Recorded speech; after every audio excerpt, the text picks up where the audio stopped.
Hi, I'm Joe Neese, and today's question is about tax implications. Now, as you probably know by now, if you've listened to my videos, I'm not a lawyer and I'm not a CPA. But I can tell you about all the bad information that's out there when it comes to tax implications. First thing about it is that normally if you owe someone a debt and you don't pay it, they send you a 1099 and you have to count it as income, whether it's a credit card, whether it's a car loan, whether it's a house loan, whether it's whatever.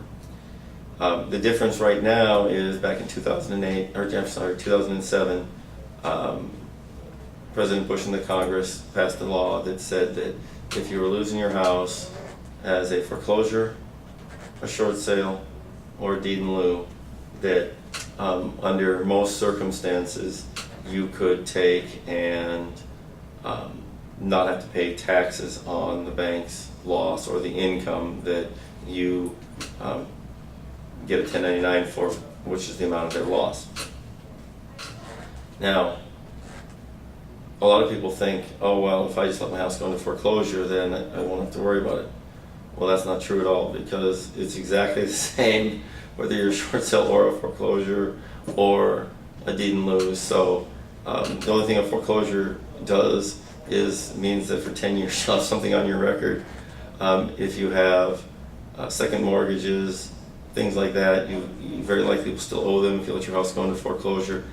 Honestly, I don't think there's ever a good reason to let your house go into foreclosure unless you've had someone good like us work in your short sale, you get an approval that is a bad approval, or, well, really that's probably the only reason to ever let your house go into foreclosure. If, because you make so much money or you're so rich that the bank asks you for a bunch of money and you only have one mortgage, in a situation like that, maybe it would be best to let your house go into foreclosure. But if you're a normal person that I talk to that doesn't have hundreds of thousands of dollars worth of retirement, doesn't make 5 times more money each month than they need to pay their bills, you probably should talk to us about doing a short sale before you let your house go into foreclosure.